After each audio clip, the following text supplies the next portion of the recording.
जय राधा माधवा जय कुंज बिहारी जय राधा माधवा बिहारी जय राधा माधवा जय कुंज बिहारी जय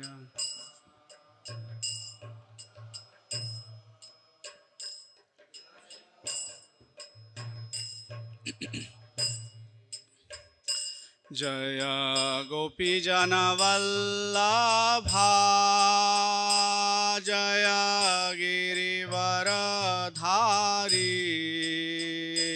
जय गिरिवरधारी जय लाभा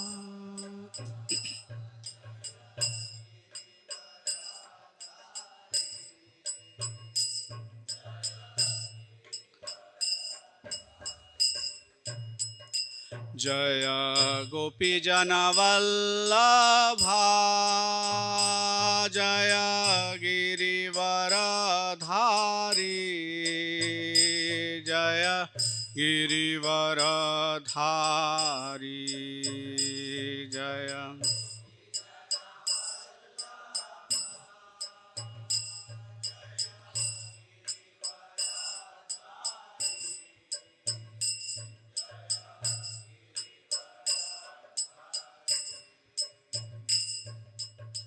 यशोदानंदन व्रज जनरंजन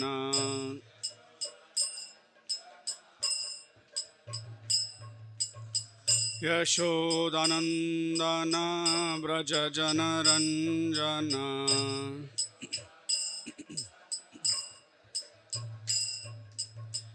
यशोदानंदन व्रज जनरंजन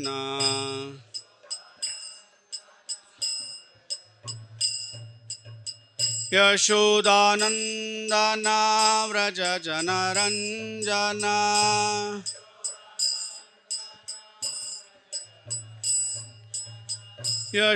यशोदानंदन व्रज जनरंजन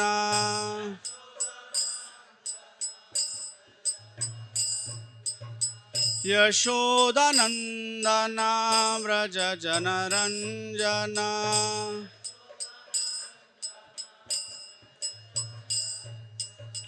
यमुना तीरावनचारी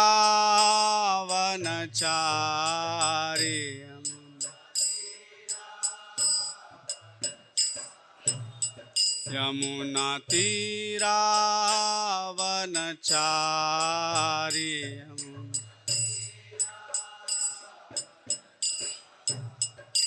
जय राधा माधवा जय कुंज बिहारी जय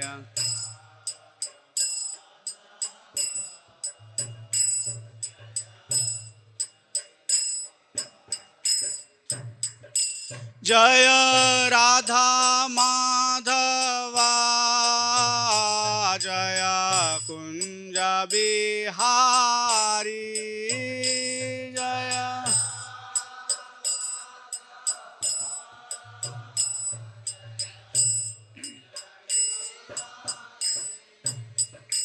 हरे Krishna Krishna Krishna Hare Hare Hare Ram Ram Ram Hare Hare Hare Krishna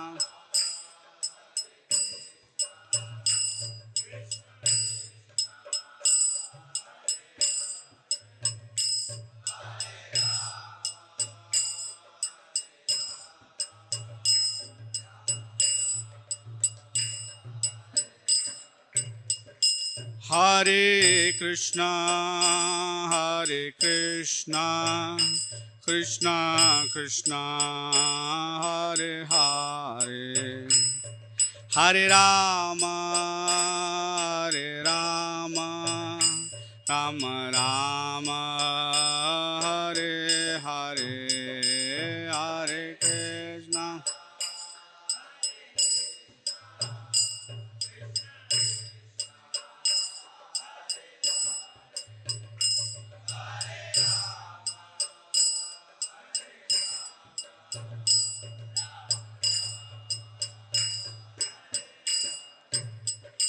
Jaya Radha Madan Mohan, Radha Madan Mohan Radhe Jaya.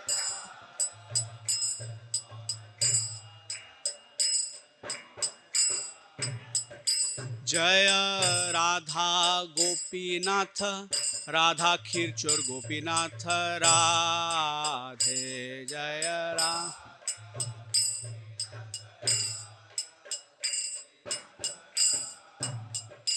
Jaya Jagannatha, Jaya Jagannatha, Jaya Baladeva, Jaya Subhadra, Jaya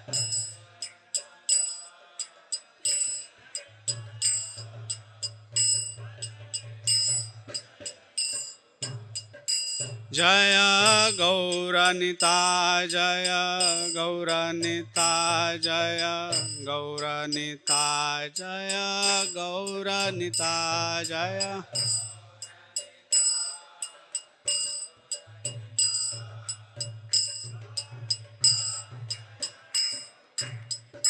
Jaya Prabhupada, Jaya Prabhupada, Jaya Prabhupada, Śrīla Prabhupāda, Jaya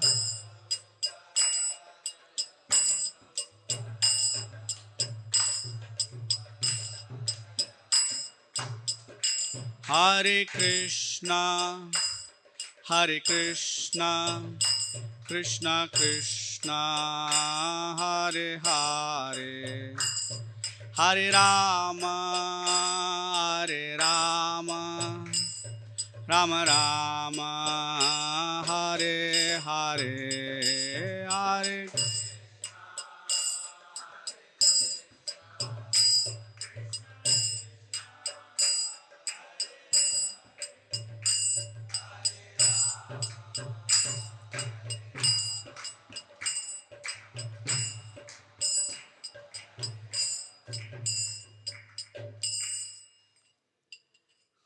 Srila Prabhupada की, श्री भागवत पुराण की, आप सब वैष्णववृंद की, हरे Krishna.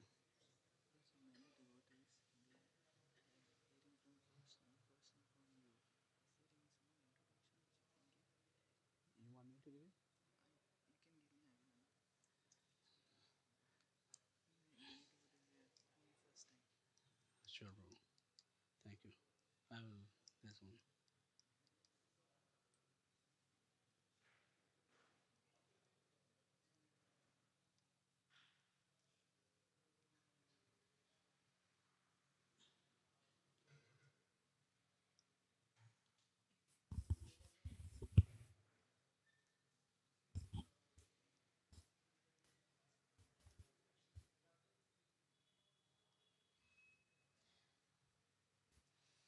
Hare Krishna.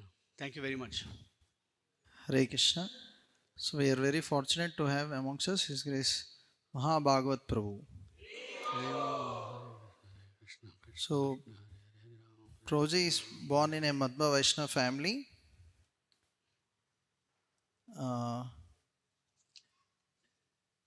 The books and followers of His Divine Grace A.C. Bhaktivedanta Swami helped him progressively reach from atheism to agnosticism to the impersonal conception to a personal idea of God and finally to a practicing devotee in the line of Bhakti, Brahma Madhva Gaudiya Vaishnava Sampradaya.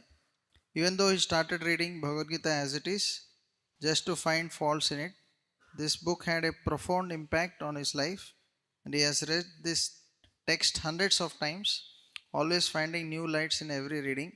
This reading started over 20 years ago.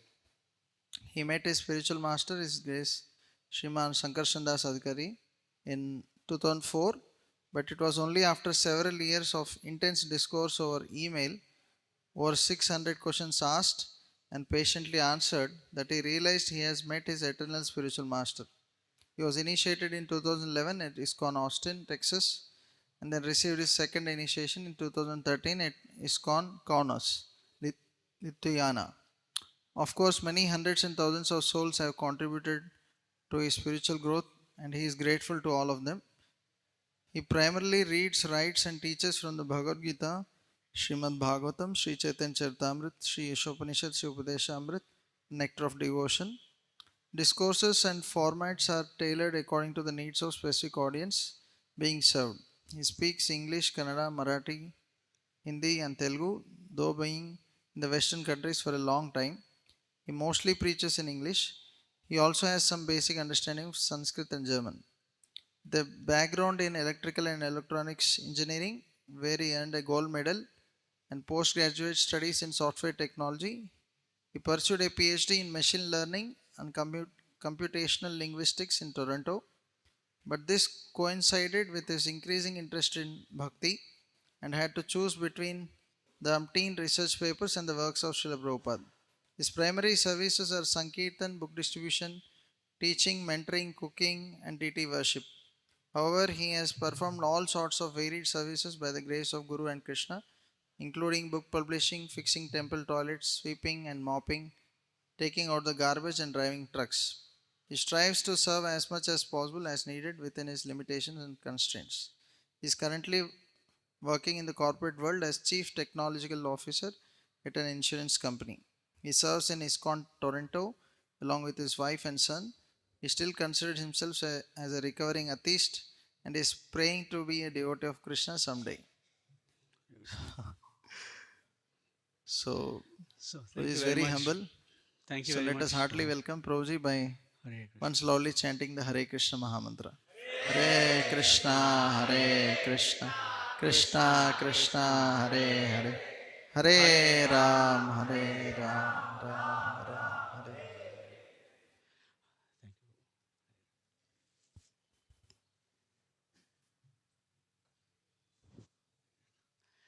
Hare Krishna. Thank you very much for your time and attention.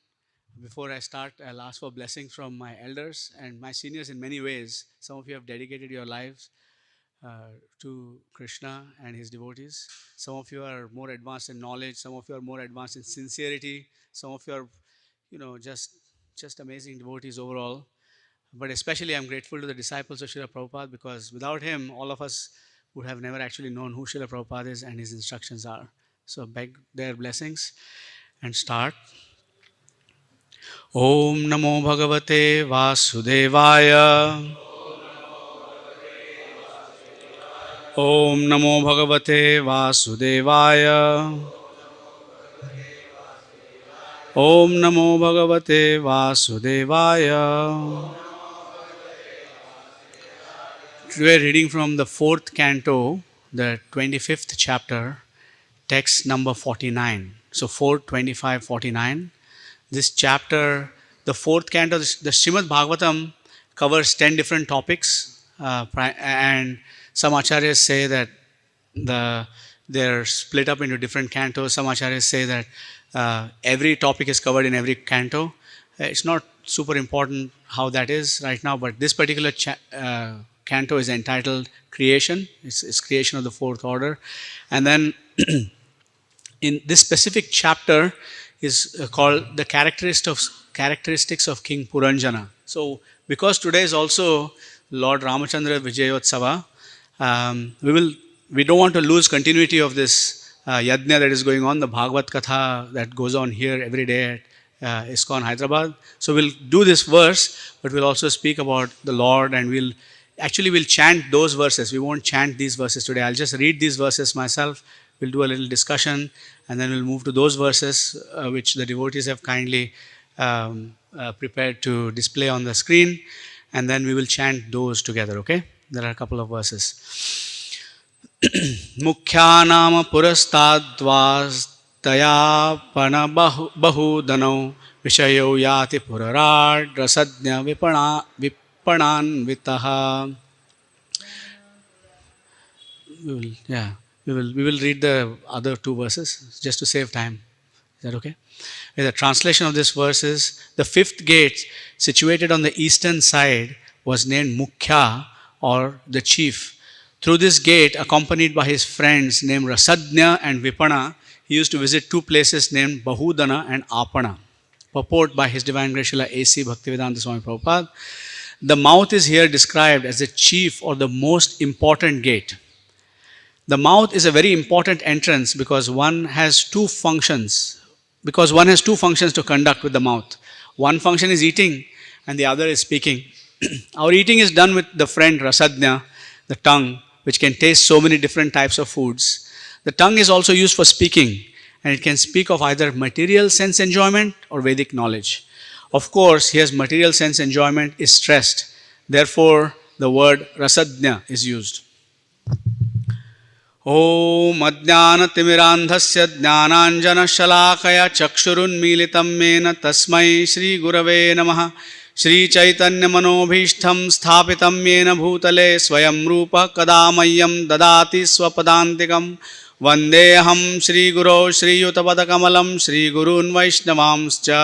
श्रीरूपं साग्रजातं सगणरघुनाथान्वितं तं सजीवं साद्वैतं सावधूतं परिजनसहितं कृष्णचैतन्यदेवं श्रीराधाकृष्णपादान् सहगणललिता श्रीविशाखान्वितांश्च. हे कृष्ण करुणा सिंधो दीनबंधो जगत्पते गोपेश गोपिका कांत राधा कांत नमोस्तुते. तप्त कांचन गौरांगी राधे वृंदावनेश्वरी वृषभानुसुते देवी प्रणमामि हरिप्रिये. वाञ्छाकल्पतरुभ्यश्च कृपा सिन्धुभ्येव च पतितानां पावनेभ्यो वैष्णवेभ्यो नमो नमः. जय श्री कृष्ण चैतन्य प्रभु नित्यानंद श्री अद्वैत गदाधर श्रीवासादि गौरभक्तवृंद. हरे कृष्ण कृष्ण कृष्ण हरे हरे, हरे Ram Ram Ram Hare Hare. So this particular chapter is an allegorical story recited by Sri Nārada Muni for the benefit of a king, a great king, who was named Prācīnabarhiṣat. So Prācīnabarhiṣat was the father of 10 sons, and these 10 sons were greatly blessed by Lord Shiva, and they meditated underwater for 10,000 years, and they attained spiritual perfection in this way by the mercy of Lord Shiva. However, their father Barhishat, or Prācīnabarhiṣat, was very much attached to what is known as karma kanda. Karma kanda means performing certain ritualistic activities in order to get certain kinds of results. So there are different kinds of sacrifices. You can give in charity, you can sacrifice animals. There are so many different kinds of things that Prācīnabarhiṣat was doing, that Nārada Muni, the great teacher, took mercy upon this great king who was unfortunately going down the path of material enjoyment and suffering, because wherever there is material enjoyment, there is suffering also. So he came and he started to ask him about, why are you doing all of these activities? And Maharaj Prācīnabarhiṣat was extremely honest. He was very honest, and he says, I don't know anything. This is what I know, karma kanda stuff. And I know that this is not right, but I don't know what else to do. So Nārada Muni, in order to educate this great king, kings are meant to be educated, because if the kings are educated, then the rest of the public will be educated. If the kings are idiots, the rest of the public will be idiots. Okay? Because, in modern days, unfortunately, they are not the proper standard of who is supposed to be ruling. You can see all the people on the big billboards. None of them have any spiritual knowledge, shamelessly promoting themselves without any benefit to society. So, when the day will come, though, when these great kings who are here, powerful kings, who will listen to the great Vaishnavas within the International Society for Krishna Consciousness. Shri Shri Gaur Nitai ki Jai, Shri Radha Madan Mohan ki, Jagannath Valde Subhadra Devi Shri Sudarshan ki Jai. So they have just had their breakfast, and they are granting us their merciful vision. Just by them seeing us, we will be purified, even if we may not be able to see them. So in this chapter, he started describing an allegorical story in which he describes the king Purañjana. Purañjana is a king who is wandering around, and he meets a very beautiful princess and beautiful woman, and they both kind of seduce each other. You can see their flattering conversations that have already happened in this in the previous chapter, and or they're about to happen. They're about to happen. It's an interesting subject matter overall. It covers 5 chapters. This entire episode with Prācīnabarhiṣat and Purañjana covers 5 chapters of Śrīmad Bhāgavatam. So it's extremely important for us to understand in great detail. So this Purañjana-kathā will be going on for the next few months here at ISKCON Hyderabad. So I'm inviting all of you to please come and attend, because all the different speakers will present amazing lights on this aspect of the Bhagavatam, and everybody will benefit greatly by hearing this story. So specifically here, the Nārada Muni is describing an allegory where he is talking about the different gates. In the Bhagavad Gita, Krishna says, Navadvare pure dehi. So basically, there is a living entity, us. We are living in the city of 9 gates. And out of those 9 gates, 7 are visible and 7 are invisible. Modern society, they're making those also visible, but we don't want to see them. Okay, so there are those 7 gates, and the 7 gates are described. You can see your 2 nostrils, your 2 ear holes, your mouth, and there are other holes that are described as well, right? So, and then the entire body is constructed in an allegorical way. There are blind servants of the queen. The queen is the intelligence of the living entity. And all of this is very greatly described, and I won't go into the details here because this will be covered in detail as the verses come up. Specifically, we'll talk very briefly about the specific gate that is being mentioned, which is the mouth. Okay, so mouth is extremely important gate, as Śrīla Prabhupāda is saying, because there is only 2 things, right? Eating and speaking, right? And in today's world, people eat nonsense and speak nonsense also, right? They eat garbage, and because they eat garbage, only nonsense comes out of the mouth, right? So our goal in the International Society for Krishna Consciousness is to take only Krishna and speak only Krishna, because we take only Krishna Prasad, we don't take anything else.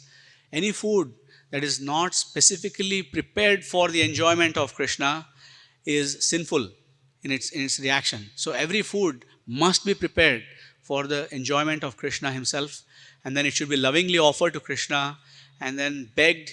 Krishna should be begged with great intensity to please accept this offering, which is, our offering is, what is that offering, right? Like, what can we make? When Radharani and Lakshmi Devi are cooking for Krishna, what can we make for Krishna? But still we beg, and then when we take this prasad, then what comes out is also Krishna. Because, garbage in, garbage out, right? So if you eat garbage, only garbage will come out. But if you take Krishna Prasad, then actually Kṛṣṇa-kathā will come out at every moment. And this is our goal. We want to purify our bodies, purify our senses by taking Krishna Prasad. And then we want to, this is mentioned in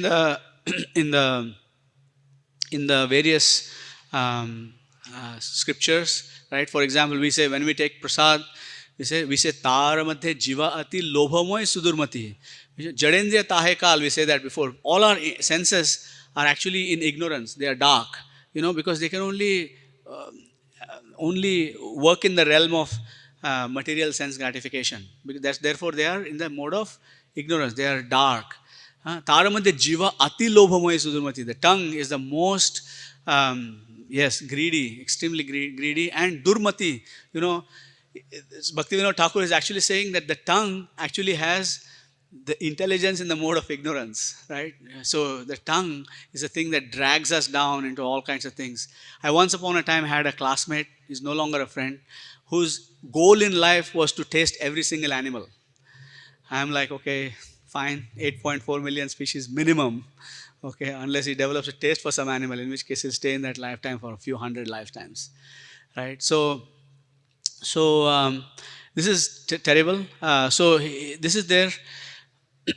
one important lesson is there though, right? Before Narad Muni started telling this story to King Purañjana, King Purañjana expressed his ignorance and asked to be enlightened. So this is a very important lesson for us. In order to avoid committing the offense against the holy name, we don't preach to the faithless people, right? So we basically create faith, we make sure that they are actually interested, and then we only pour in as much as they can take. Okay, so often, especially when I was new in Krishna consciousness, I was like, about to do open heart surgery without anesthesia on every single person I met, and that was not effective. It burned them, right? So we have to be careful about how we preach. We try to figure out that they are actually interested, and then give them as much as they can take, and then more, and then more, and then more. So that's an important lesson by Narad Muni, who was a great acharya. He's teaching by example, right? He's making sure that he gives King Purañjana as much as he can take. So Narad Muni is very, very expert. All the acharyas, all our spiritual masters are very, very expert. Śrīla Prabhupāda has created so many engagements for us, for example, right? Some people, they are not so much interested in philosophy. So there is a great program for Kirtan, right, all the time, and they can come and do Kirtan. Other people, they can do Kirtan, but again, they are not really interested in the rest of the process of Krishna consciousness. So there's so much service here. Right? There's sweeping, mopping, cleaning, carrying boxes here and there, driving trucks like I mentioned earlier. Right? So many different services are there. So Śrīla Prabhupada expertly is engaging us in the Kṛṣṇa-kathā, yena kena prakarena mana Krishna niyojayet. So we are supposed to engage our mind somehow or the other in Krishna, and acharyas make all these arrangements. So they make arrangements for the rich people to get involved. We construct big temples. You see, ISKCON temples are big and opulent, just so that the rich people have something to do in Krishna consciousness. Because otherwise, rich people have a very difficult time in spiritual life. Right? They don't have much ruchi for many, the austerities that these brahmacharis here are experiencing. Rich people cannot tolerate those kinds of austerities. It's difficult for them. Right? So to engage them, we take their money, right? And then we build large temples, and then especially Indians, but many people, especially Indians, are attracted by opulence, right? If we construct a little room there and we say we are going to do a chanting of Hare Krishna, right? 3 people will come, right? But then we say, oh, we are constructing a gigantic, big, huge marble temple, can fit 10,000 people in there. It's 400 feet high, and there are multiple stories, and then all the people will get attracted because they want to see the building, right? They want to see the building. And so fine, we are inviting them to see the building, and then that's what they are attracted to. So the acharya is very expert. So I just came from NVCC in Pune, gigantic temple constructed by the disciples of Śrīla Prabhupāda, especially the disciples of Radhanath Swami Maharaj and Gopal Krishna Maharaj. And many other disciples of spiritual masters are involved in that. But the big temple is just to attract all these people who are attracted to opulence, right? Bring them into the temple, have some conversation, get them to chant one round of the Hare Krishna Mahamantra and give them some prasad and so on and so forth. So we have different strategies that are applied to different kinds of people, and Narad Muni showed that with his own personal example. He preached in a different way to Mrigari, he preached in a different way to Malmiki, he preached in a completely different way to Dhruva Maharaj. Right? He told Dhruva Maharaj, you're a prince, go back home. Right? What are you doing here? You can't stay in the forest. You're used to sleeping on soft beds and eating all kinds of delicacies. What will you do? And he tested Dhruva Maharaj, and Dhruva Maharaj said, if you cannot give me the right instruction, please leave me alone. Right? He said, and then so he passed the test of the spiritual master. So the spiritual master gave him the mantra, Om Namo Bhagavate Vasudevaya. He did not give him any further instructions. He did not tell him, you must fast like this, you must control your breathing. He did not say all of these different instructions, right? He just gave him the mantra, and from the mantra, everything came, right? So Narad Muni did that. Now, after describing this whole analogy, now Śrīla Prabhupāda in the purport has instructed us what this is. Right, the 5th gate situated on the eastern side was Mukhya, or the chief. Through this gate, accompanied by his friends named Rasadya and Vipana, he used to visit 2 places named Bahudana and Apana. Okay? So now, if this was all the information that was given to us, how many of us will understand what this refers to without the purport? Right? So when reading the Śrīmad Bhāgavatam, Śrīla Prabhupāda's purports are super important because they help us to see what these things exactly mean. We don't have to wait till the end of the story like Maharaj Prācīnabarhiṣat and then say to Narad Muni, I'm sorry sir, I did not understand anything what you said here. Can you please explain? Okay? So Narad Muni gave the whole story and then he explained. Right? Now he could have explained the philosophy directly, but through the means of the story, he built up Maharaj Prācīnabarhiṣat's interest. Right? It was a very like a novel, like a very spicy novel, the story between Purañjana and his queen, and all her servants, and all the things that happened to Purañjana and his city. How its city is attacked and destroyed. How there's a big five-hooded serpent. It's very picturesque analogy develops in the mind. You have this five-hooded serpent. You have these white warriors, and you have the white and the black warriors and the blind servants. And what's going on here? It's like Arabian Nights, except it actually has some deep meaning inside it. Okay, so he then explained everything. Okay, and then Prācīnabarhiṣat, Maharaj Prācīna understood everything. The mission was successful. He became a bhakta, and then he went back home, back to Godhead. Okay, so that's the goal. So, in fact, the tongue is so important that even Yamarāja, the god of death, mentions this, right? He says, Jivha navakti bhagavad guna nāma-dhyayam. Right? And then he goes on to mention, Chetas chana smarati tat charanara vindam. Chetas, mind, he mentions the tongue, he mentions the mind. Kṛṣṇaya no namati yachira ekadapi. Who does not bow his head to Krishna even once. Tanana yadhumasato vimukhan mukunda. He says, Yamarāja says to his servants, you bring those people whose tongue does not chant the names of Krishna, whose consciousness is not filled with Krishna, whose head is not constantly bowing to Krishna. Those people whose consciousness is focused away from Mukunda, you bring those people to me, right? So Yamarāja says this. So anybody who wants to escape the clutches of Yamarāja, please take this very seriously. Use your tongue to taste only Krishna Prasad, and use your mouth to vibrate Kṛṣṇa-kathā. Now, you might say some of us are grahasthas, working jobs, etc. How are you going to always vibrate Kṛṣṇa-kathā? That which is vibrated only for the purpose so that Kṛṣṇa-kathā can be prosecuted, that is also Kṛṣṇa-kathā. So if I have to make some business, or if I have to make some kind of professional arrangements in order to facilitate my Kṛṣṇa-kathā, right? Because not everybody can practice Kṛṣṇa-kathā on a hungry stomach or living under a tree, for example. So such people, that is also for them Kṛṣṇa-kathā, that is okay. But only that much, not more than that, right? So we talked about the Bhaktivinoda Thakur's prayers, about the prayer. So our other acharyas have followed. See, Yamarāja is saying, Yamarāja is one of our acharyas, right? He's one of the Mahajanas. He's one of the GBCs of Krishna, right? So Śrīla Prabhupāda says that himself. I'm not making that up. Okay, so now our Rupa Goswami says in his Upadeshamrita, he says, what does he say? He says, Vacho vegam, manasah krodha vegam, jivha vegam, udaropastha vegam, etan veganyo vishaheta dhiraha. Okay, prithivim sa shishyat. But we are focusing on how many times he mentions the mind, and everything is to do with the mind and the tongue, right? The mind and the tongue. And the tongue is the primary thing by which we can control the mind. If we cannot control the mind, if we cannot control the tongue, we cannot control the mind. It's impossible, right? So tongue has to be controlled first, and then the mind will fall in line. Everything else will fall in line. Or udara, upastha, all of them will fall in line because they're in a straight line, right? It's super important for us. In fact, it says, Atah Sri Krishna Namadi na bhaved grahyam indriyai sevon mukhe jivvado swayameva suratyadha. Sevon mukhe, right? Through service. And again, what is mentioned? Jivvado. Jivha Adav. So Jivha is the number one. Like, okay, Jivha is the main thing. So when my spiritual master saw, I was very fond of speaking. He said, you must speak about Krishna. And that was the stricture that he placed upon me. He did not say, keep silence, or keep quiet, you speak too much, and that kind of stuff. He basically engaged me in that particular kind of service. So everybody has a very active jivha. So we should actually engage in that. Okay.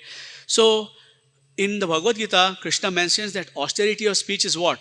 Krishna mentions in the Bhagavad Gita that austerity of speech is regularly reciting the Vedic literature. Right? It's very important to regularly recite the Vedic literature. So we come here every day, we recite the Vedic literature, but one should do that. One should have a program of chanting the Bhagavad Gita at least one chapter every day. Right? It's called Chant. It's a very famous program around in the world. Devotees chant one chapter per month. And pretty soon, reciting the whole Bhagavad Gita by heart. It works that way. You chant one chapter 30 times. You're not chanting in a fruitive way, but you chant one chapter, take it, repeat it. Some people do it for a week. Some people do it Ekadashi to Ekadashi. Some people chant a different chapter every day. Some people chant one chapter until they have learnt it by heart. And then they chant that chapter every day plus the next one that they want to learn by heart. And then they add on to it and add on to it. So this austerity of speech is super important, right? Now, Narad Muni is the spiritual master. Krishna is the original spiritual master.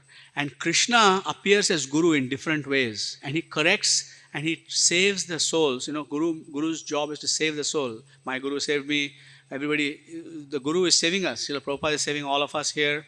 Right? So Krishna saves different souls in different ways. Right? So sometimes he gives. Okay? Like for example, to Maharaj Chitraketu he gave.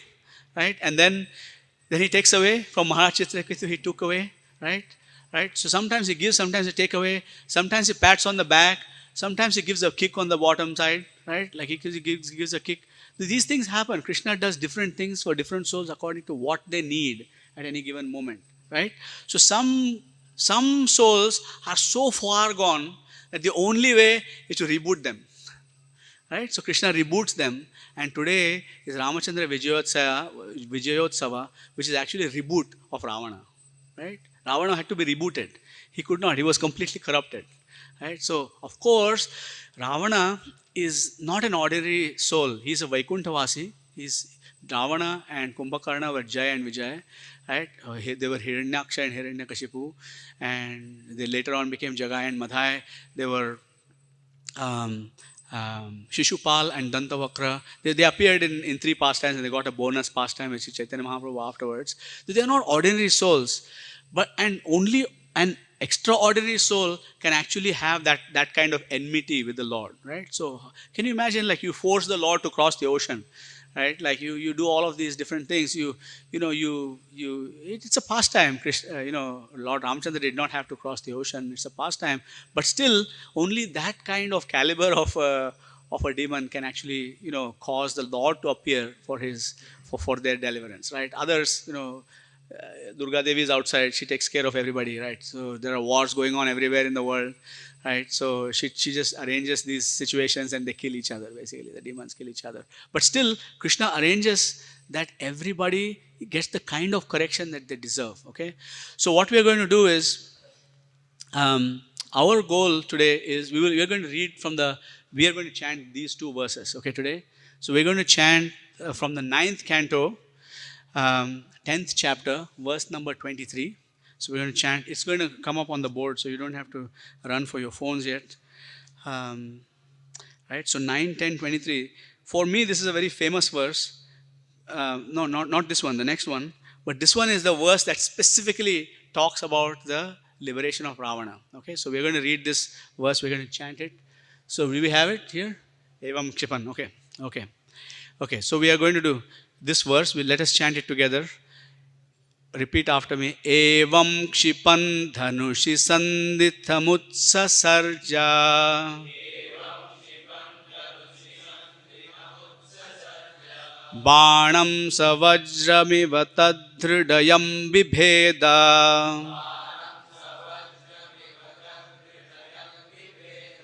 Sosragvamandasha mukhairnyapatadvimanad.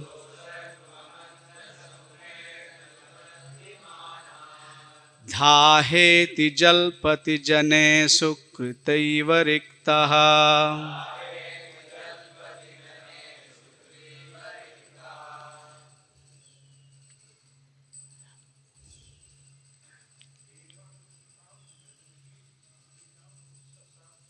Evam kshipam dhanushi sandhitamutsa sarja.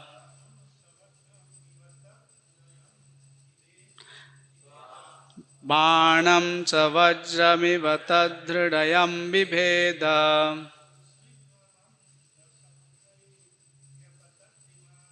Sosragvamandasha mukhairnyapatadvimanad.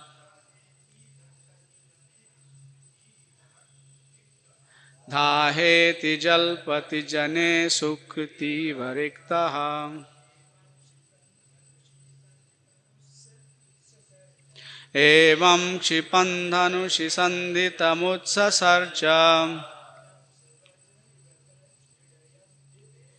Bāṇam savajramiva tadhridayam bibheda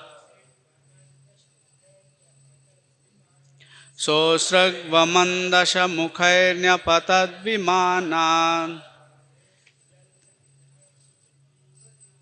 Dhāheti jalpati jane sukriti variktaha. One more. Evam kshitam dhanushi sandhitamutsasarja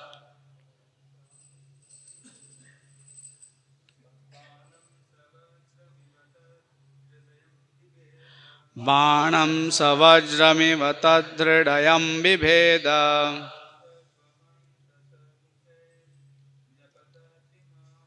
Sosragvamandasha mukhairnyapatad vimana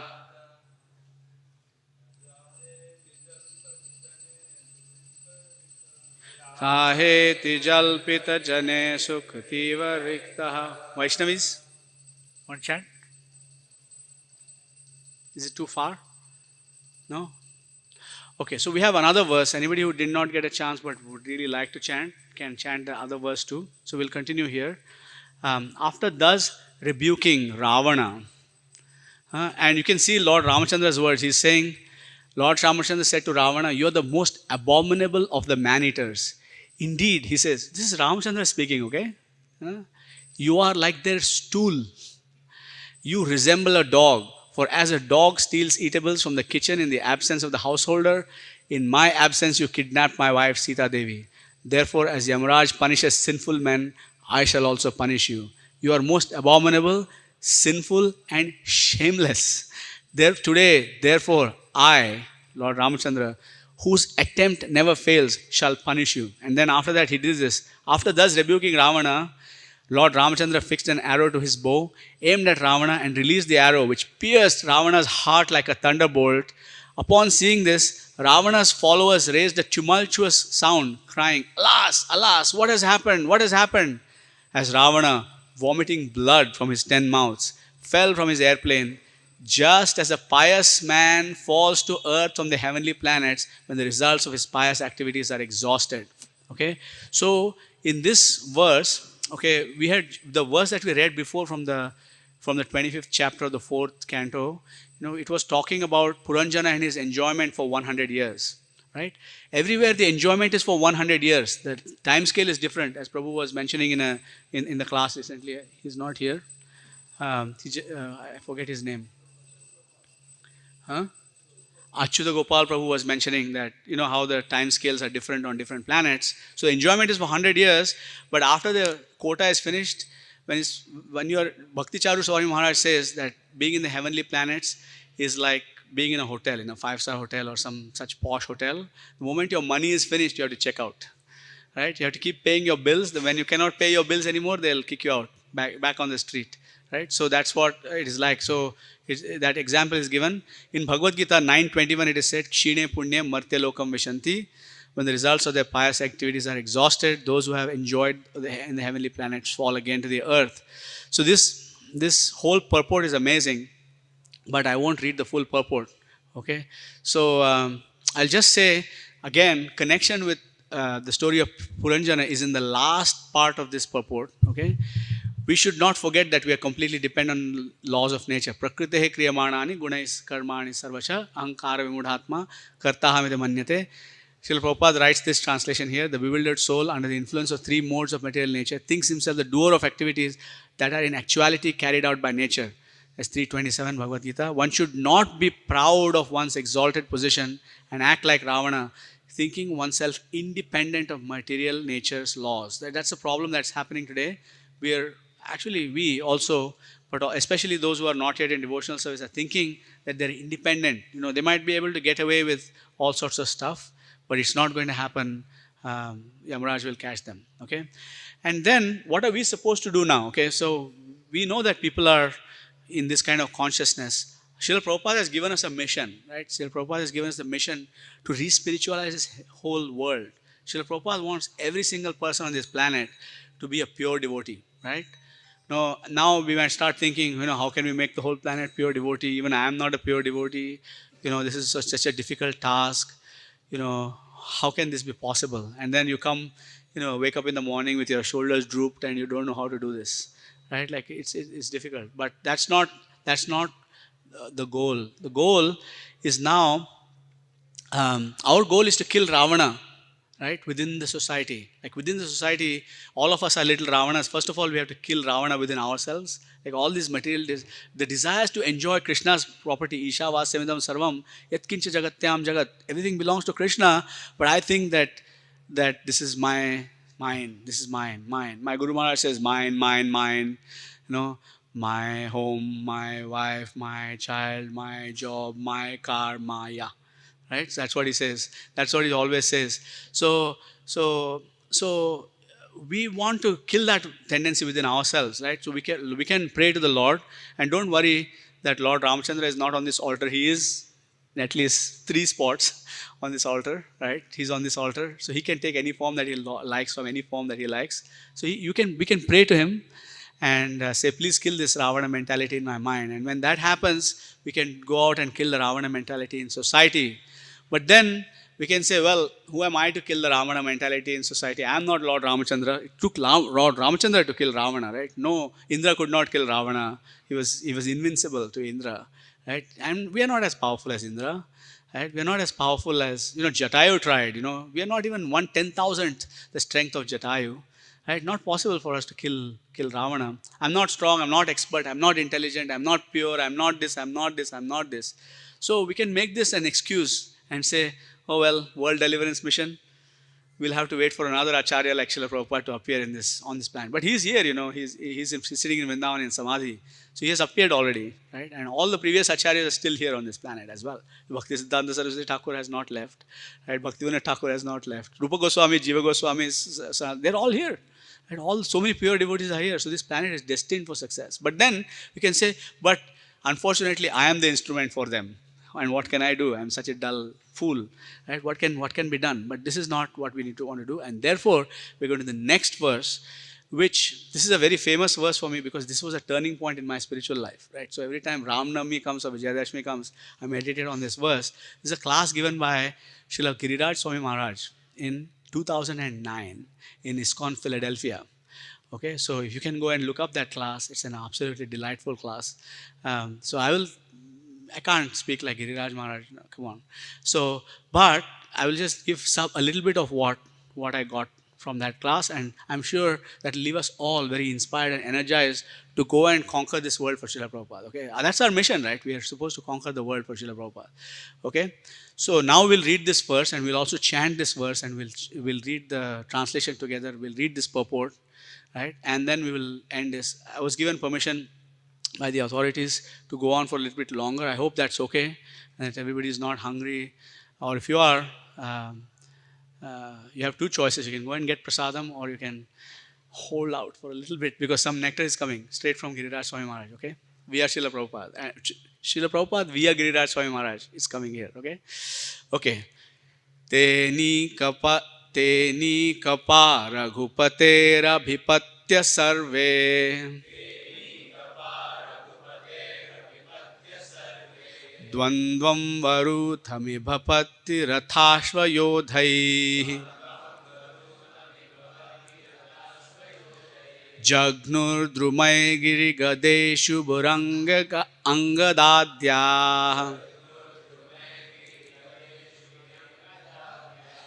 Sita bhimarshahata mangala Rāvaṇeshan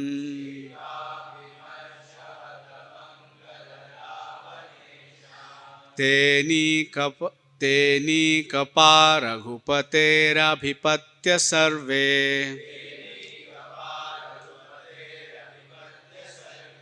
Dvandvam varuthami bhapatti rathashvayodhai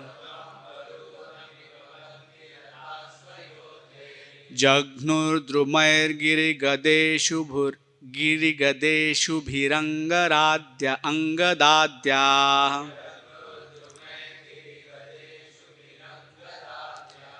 Sītābhimarṣahata Rāvaṇeshan.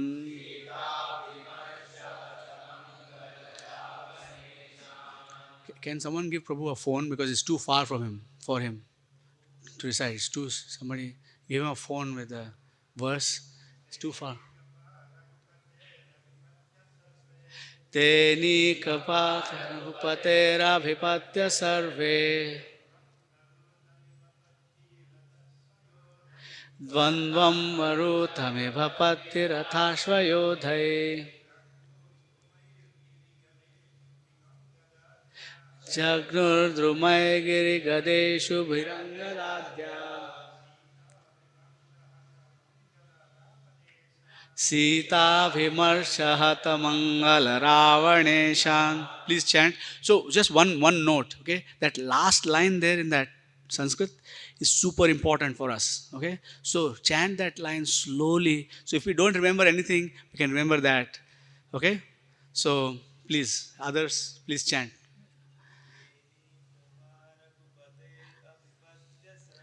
Teni kaptara vipatya sarve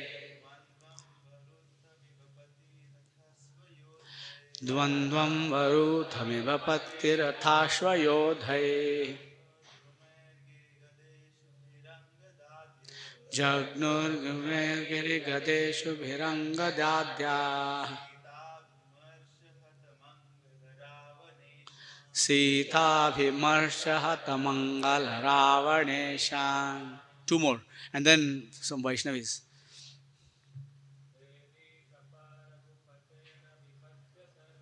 Teni kapara kupatera vipatya sarve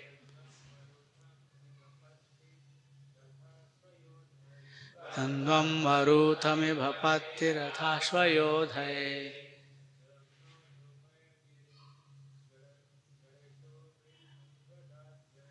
Yangdo drumay giri gadeshu bharangadadya Sita Vimarsahata Mangala Rāvaṇeshan Teni kapara gupatera vipatya sarve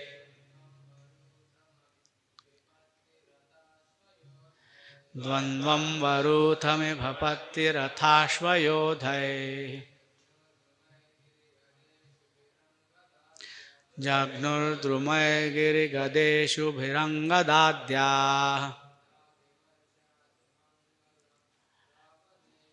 Sita Vimarsahata Mangala Rāvaṇeshan. Please, Vaishnavis, please chant.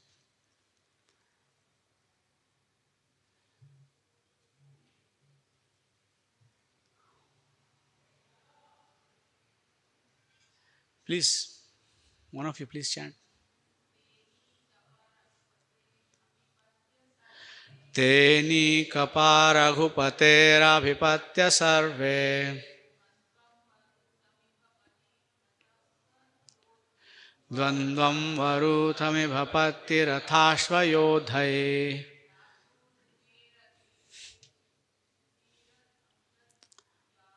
Jagno drumay giri gadeshu virangadadya Sita Vimarsahata Mangala Rāvaṇeshan. Any other Vaishnavas who would like to chant?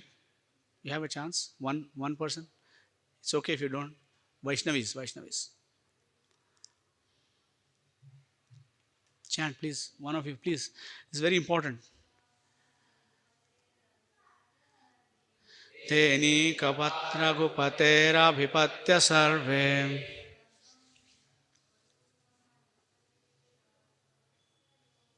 Dvandvam varutami bhapattirathashvayodhai Jagnur drumay giri gadeshu bhirangadadya Sita Vimarsahata Mangala Rāvaṇeshan. Te, all of them, Anika Paha, the commanders of the soldiers, Raghupate, of Lord Sri Ramachandra, Abhipatya, chasing the enemy, Sarve, all of them, Dvandvam, fighting, Varutham, the soldiers of Ravana, Ibha, by elephants, Patti, by infantry, Ratha, by chariots, Ashwa, by horses, Yodhai, by such warriors, Jagnuhu, kill them, Drumai, by throwing big trees, Giri, by peaks of mountains, Gada, by clubs, Ishubhi, by arrows, Angadadya, all the soldiers of Lord Ramachandra, headed by Angada and others, Sita, of Mother Sita, Abhimarsha, by the anger, Hata, had been condemned, Mangala, whose auspiciousness, Ravana Ishan, the followers or dependents of Ravana.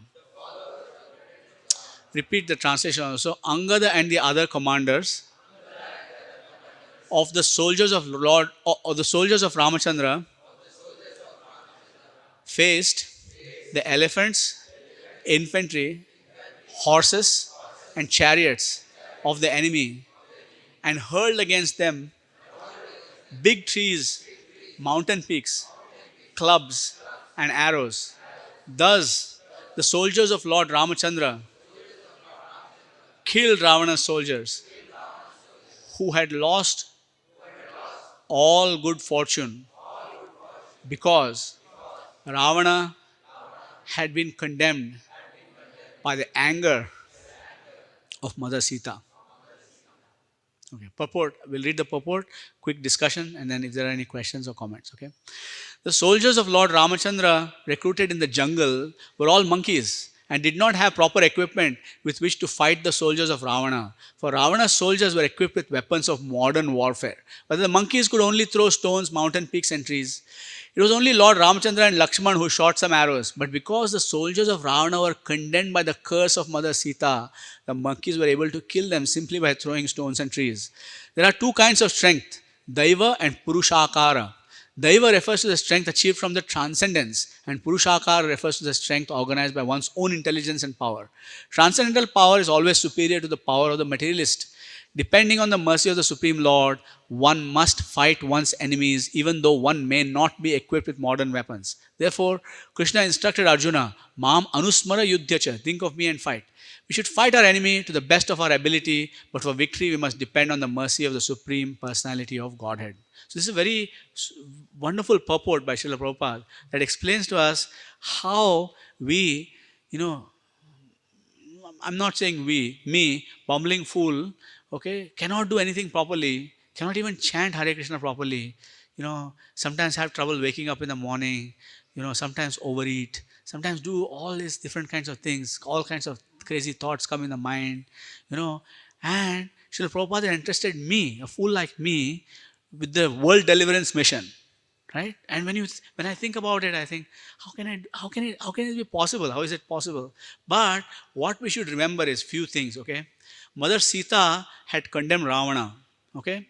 So Mother Radharani has already condemned this material civilization, because the material civilization is preventing proper service of her Lord, Sri Madan Mohan. What is happening is that people are distracted serving the material nature. They're unable to serve Krishna. So Mother Radharani has already made the arrangement in the form of Sri Chaitanya Mahaprabhu to destroy this material realm, material consciousness, right? It will be destroyed, transferred to the Vaikuntha realm. It's going to happen. We are living in that age right now. Right? In the 10,000 years of Sri Chaitanya Mahaprabhu's era, this is going to come. So Radharani has already made the arrangements. Okay? So this material consciousness within our hearts and within everybody's hearts is already condemned by Mother Sita or Mother Radharani. Right? She's here. She's already finished. Okay? So because Sita bhimarsha hata mangala ravaneshan, because of her anger, that material power was already condemned. So even though we as devotees, we go out there, we may not have all, a lot of money, like a lot of us, we struggle sometimes, like building a temple, or, it's a big major endeavor, and thousands of buildings are coming up in Hyderabad. Right? For us to get one temple, we have to struggle so much. It's very difficult for us. And we might get discouraged by seeing the growth of the material energy all over us. Every year you come to Hyderabad, it becomes more and more unrecognizable for someone who has lived here, 20 years ago, for example.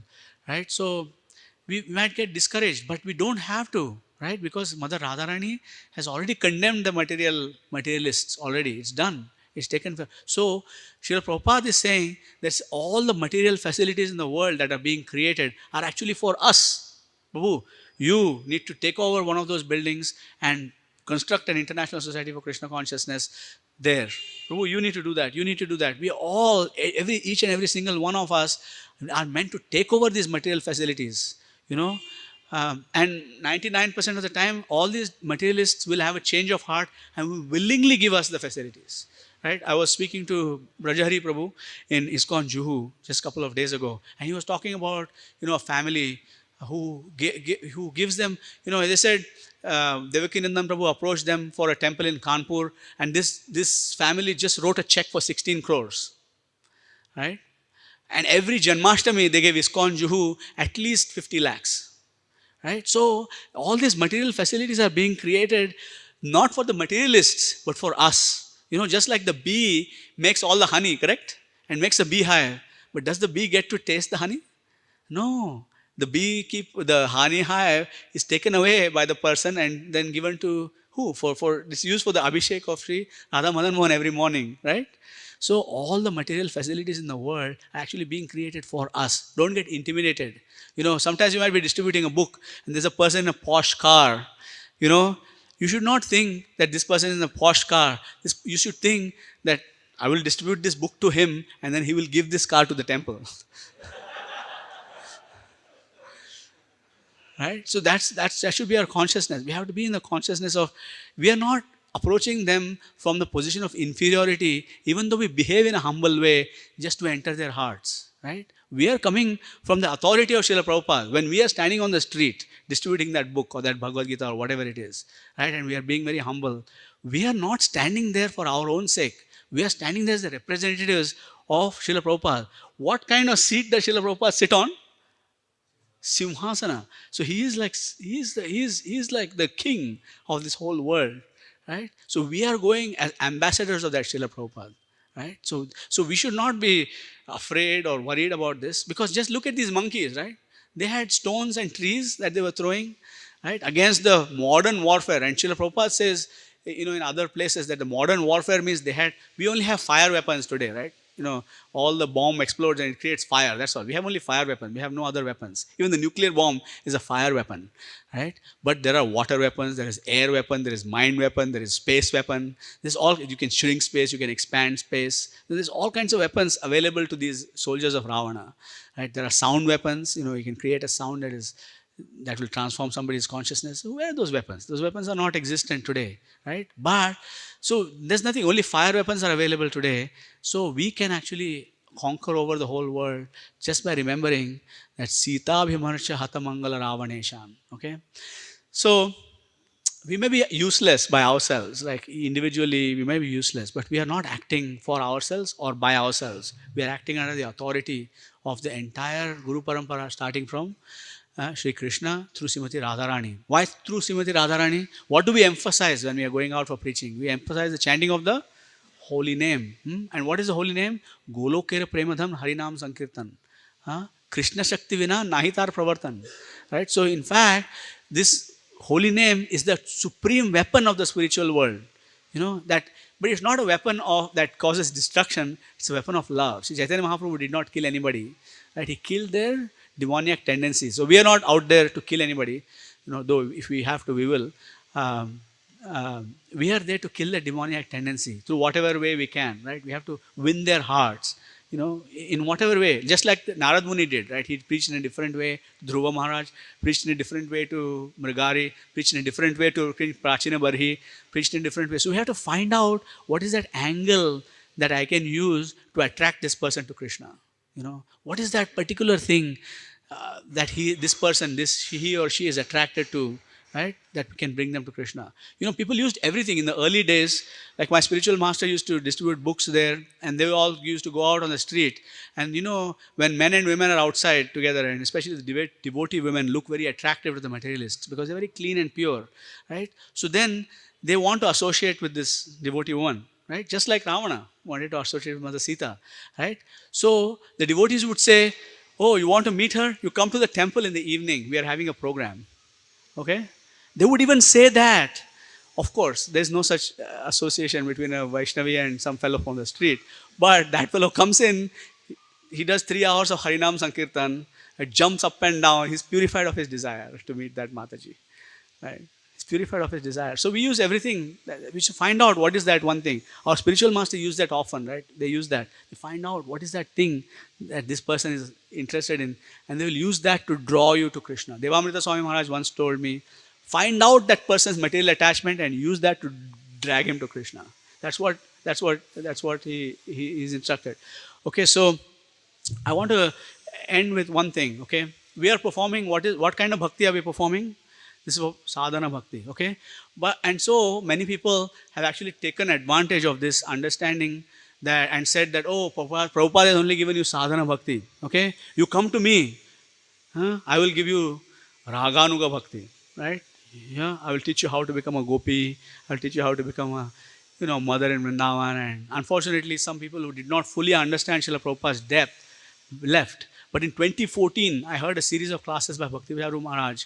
How this is mentioned clearly and openly in the Chaitanya Charitamrita, but I could not see. You need the Guru's eyes to see the scripture properly. So he explained how this sadhana bhakti we are performing is actually Raganuga bhakti, but we don't realize it because we are not yet that pure-hearted. How is it Raganuga bhakti? Okay, what is Raganuga bhakti means? Pursuing bhakti in the pursuance of a person who is already a pure devotee.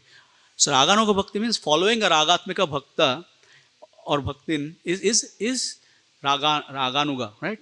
Raga Anuga. We are following the person who is already in the Raga, already in the taste. So somebody might be following Mother Yashoda, somebody might be following Lalita Sakhi, Vishaka Sakhi, all this, so many different things, Subal, all these different friends of Krishna. Somebody might be following a cow in Vrindavan, somebody might be following a tree in Vrindavan, like so and so forth. But the thing here is that who is the topmost Ragatmika Bhakta of Krishna? Who is the topmost? Srimati Radharani, right? And so when we say Golokera Prema Dhan, whose wealth is Harinam Sankirtan? Srimati Radharani. So the wealth of Harinam Sankirtan is her wealth. It belongs to her. This wealth belongs to her, right? Krishna Shakti Vina Nahitara Pravartan. Okay.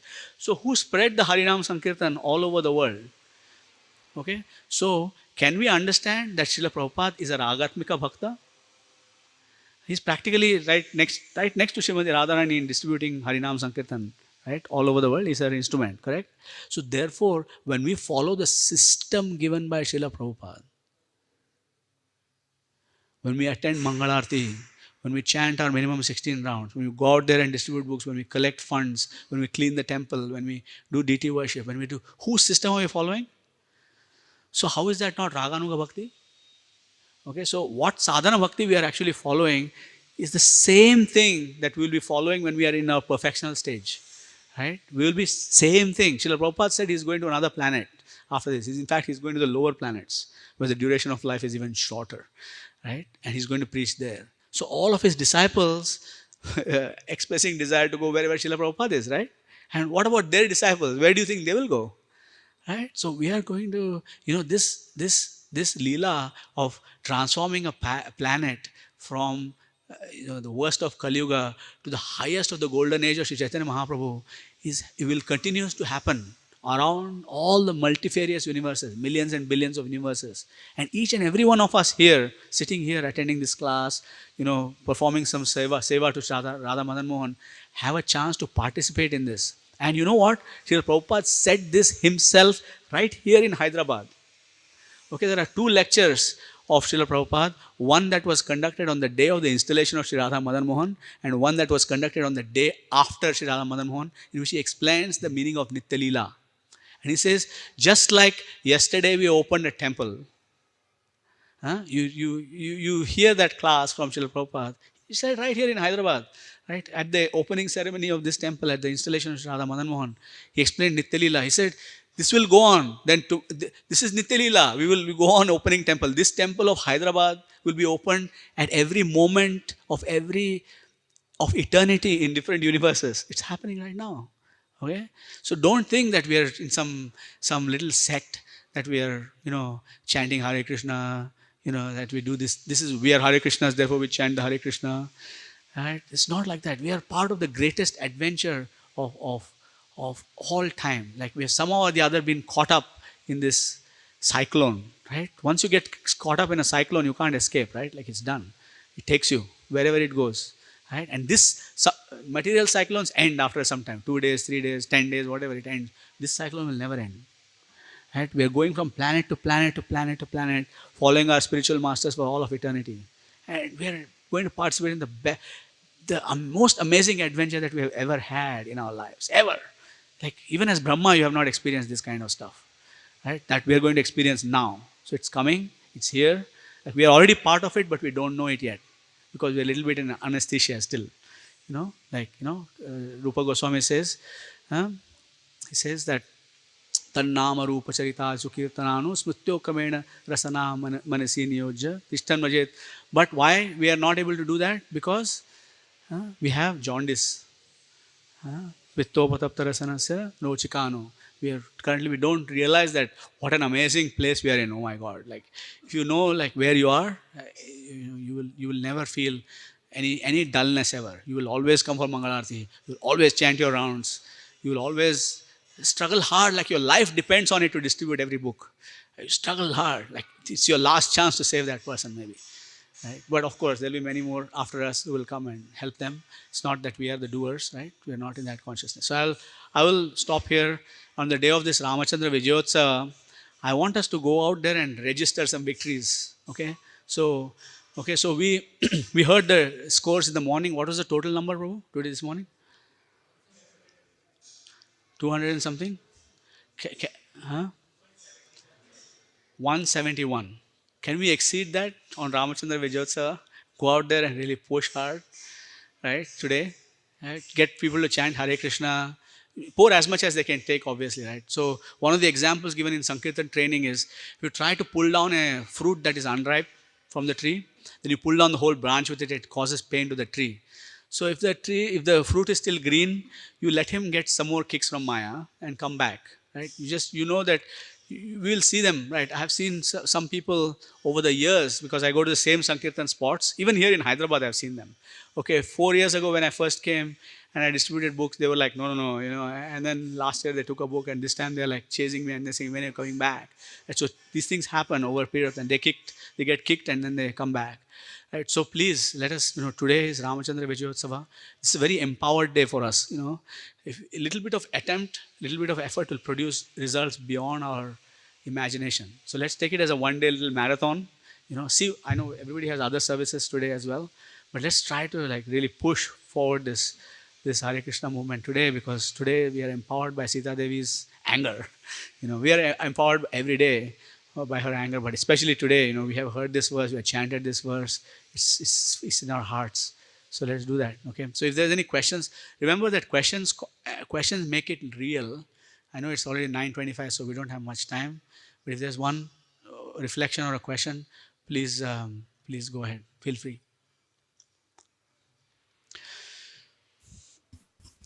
Krishna Prabhu, very wonderful class. Thank you for inspiring all of us.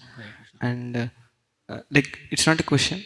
Would you like to after hearing that you are from Madhva Sampradaya, can you touch upon something about Madhvācārya on his parents' day? Madhvācārya was the greatest Sankirtan warrior ever. Ananda Tirtha. Right? He just look where all he walked and where all he went and how he preached. Right? So Sripad Madhvācārya, his instructions are actually difficult to understand, because they are meant for the Siddhas practically. So nobody really can understand directly. So therefore, there was an Acharya after him who commented on his commentaries. Right? So there's Madhvācārya's bhashya on various scriptures are there, which our acharyas have referred to. But also there is a acharya whose name is Jayatīrtha. He's a disciple of Akshobhya Tirtha. He's in our disciplic succession. You can see him in the Bhagavad Gita. You'll see Jayatīrtha, Akshobhya Tirtha, Jayatīrtha. You'll see them in the list. So Jayatīrtha has created tippani or commentaries on the works of Madhvācārya's commentaries. So Jayatīrtha has helped us to understand. And I recently wrote an article. Jayatīrtha was actually, and I'll tell you another amazing thing, okay? So Jayatīrtha in his former life was the bull that carried Madhvācārya's scriptures, okay, on his back everywhere. And because he was a bull carrying the scriptures, he would go to every single class that Madhvācārya gave. And if Madhvācārya is giving class, the bull is there because his scriptures are there, right? It's not like the internet where you can just pull up the whole Bhagavatam on your little phone here. They used to carry the entire scripture, because then, if there's an argument or whatever, the scripture will come out, the specific reference will come out, it will be pointed, and then Madhvācārya would attain victory, and then that person would become a disciple of Madhvācārya, like that. So this bull was there for every single class of Madhvācārya, right? And he was always sitting there, listening. And then his disciples, Madhvācārya's disciples, asked Madhvācārya because they wanted to be the one, It's there everywhere, not just in ISKCON, by the way. It's like it's been there forever. Everybody wants to be the one, like the next empowered acharya, right? Inside. So they said, can we write commentaries on your works? Because they knew that it's very difficult to understand. And Madhvācārya refused them all. And then they said, but then who is going to write? Because, they could count the sannyasi disciples of Madhvācārya in the room or on the thing. And Madhvācārya, as if he was making a joke, okay, or exasperated, said, this bull shall write the commentaries. You stay out of it. This bull will write. And then those disciples, even though they were so exalted, it's all Leela, they are pure devotees, it's all Leela, they cursed the bull to die by a snake bite. Okay? And then Madhvācārya, because he's Madhvācārya, changed the curse that the snake who will bite the bull will die. So the snake bit the bull and the snake died. And the bull died a natural death after a while. And then this bull was born. This is what happened. He was born as a rich son of a zamindar, because he was a bull of Madhvācārya. He had a lot of sukriti. So he was born as a son of a rich, he was a warrior. So he was in full armor one day, riding, his horse at full speed. And it was a hot day, imagine Hyderabad at 40 degrees Celsius, right? And he was riding in armor. He was very thirsty, and he came upon a river. And then he went into the river directly without getting off human beings drink water in a certain way and animals drink water in a certain way. Animals put their mouth in the water and human beings bring the water to their mouth, right? That's the difference of how. So this Dhondopanta, his name is Dhondopanta Raghunath, near Pandharpur, went straight into the water with his horse. Horse also drank water, he also drank water. Okay, at the same time. Both of them were drinking water the same way. He was very thirsty, and he's a warrior. So Akshobhya Tirtha was sitting on the banks of the river. And then he said to him, he said this one line, okay? He said, Kim Pashu Purvadehe. He said, so why, were you an animal in your previous life? Akshobhya Tirtha said this to Dhondopanta. And immediately his amnesia was gone. He just remembered his past life as a bull of Madhvācārya, but hearing all the katha of Madhvācārya. And at that very moment, he renounced his royal wealth and prestige. Okay, and he became a sadhu. Of course, his father, Raghunath Deshpande, was like all rich fathers. Like, my son should inherit my property, become greater than me, become the king of India, maybe. Like, that was his aspiration. So he brought him back, tried to get him married, and then, of course, Jayatīrtha, not yet Jayatīrtha at that time, showed some miracles, and then his father said, okay, this is beyond me, this is out of my league, and he let him go. And then Jayatīrtha took sannyas, right away. Initiation meant sannyas back then, like it was not like first initiation, second initiation. It was like initiation means sannyas because the people were generally pure-hearted. So that was one little nugget. And through Jayatīrtha's commentaries, he's known as the Tika-acharya. Our acharyas, Baladev Vidyabhushan, Vishwanath Chakravarti Thakur, they all directly and indirectly refer to his commentaries. And it's available to us in Śrīla Prabhupāda's books. Jayatīrtha's writings are available to us in Śrīla Prabhupāda's books. So we don't actually have to go. My spiritual master instructed, because I'm an, like a controlled by the mind kind of person. So my spiritual master instructed me that until you read Śrīla Prabhupāda's books, don't read Śrīla Bhaktisiddhanta's works. Until you read Śrīla Bhaktisiddhanta's works, don't go and read Bhaktivinoda Thakur's work, like that. If you really want to read, then start with the current acharyas, instructions of our own spiritual masters, and then make sure that Śrīla Prabhupāda's works have to be read thoroughly by every single person in ISKCON. Like there's no, my spiritual master said that anybody who has read and understood Śrīla Prabhupāda's books will never leave ISKCON, and they will never leave devotions. No blooping will happen. Right? Sometimes it happens, suddenly you don't see a devotee. The reason is because they did not actually understand Śrīla Prabhupāda's books properly. So my humble request to you is, please, first of all, get those books. Do you have full set of Śrīla Prabhupāda's books, Prabhu? Please give your contact details to these brahmacharis here, and they will, or the book distributor. Who is the book distributor here? Venugopal Prabhu. This devotee with the checked shirt doesn't have a full set of Śrīla Prabhupāda's books. He needs it. Please figure out a way to get it for him, because he's interested. He wanted to chant the verse.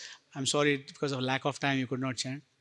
But please read Śrīla Prabhupāda's books and become fully thorough. And you don't worry. I see that you're with, probably your other half there. So you don't have to worry that we are not going to force you to come into saffron. Okay? So, sthane sthita shruti gatang tanuvang manubhari. You can stay in your grihastha ashram and preach. I am a family man myself, so there's no barrier to pursuing bhakti. Okay, so we'll stop here. We have exceeded time. I'll be here for some time. I'm here today and tomorrow, and then from the 28th till the 31st, and then I have to go back to my Seva Sthal, Toronto, and that's where I have to go back to my service. So this is a good little break, but I'm here to also serve my parents a little bit. So thank you very much. I'm very inspired by all of you devotees at ISKCON Hyderabad. You are going to change the face of this city. You're going to just do amazing things. I see that the mood every morning in Mangalarti is just charged up. So Japa devotees are chanting so seriously. It's going to just transform this city completely. So it's just like, you know how exponential graphs are? They start like this, and then they go like this, and because their slope is very high, they just go to infinity very quickly. So you're all going to make it happen. I can see all the brightness, and you're starting early as well, not like me, So thank you very much. Śrīla Prabhupāda ki, Grantaraj Śrīmad Bhāgavatam ki, Shri Rāmacandra ki, Sita Devi's anger ki. Hare Krishna, Krishna Krishna, Hare Hare, Hare Ram, Ram Ram, Hare Hare. Hare Nam Mahamantra ki. Thank you very much. Vancha kalpatarubhyascha, kripa sindhubhyascha, patitanam pavanebhyo, vaishnavebhyo, namo namah. Ananta koti Vaishnavinda ki jai.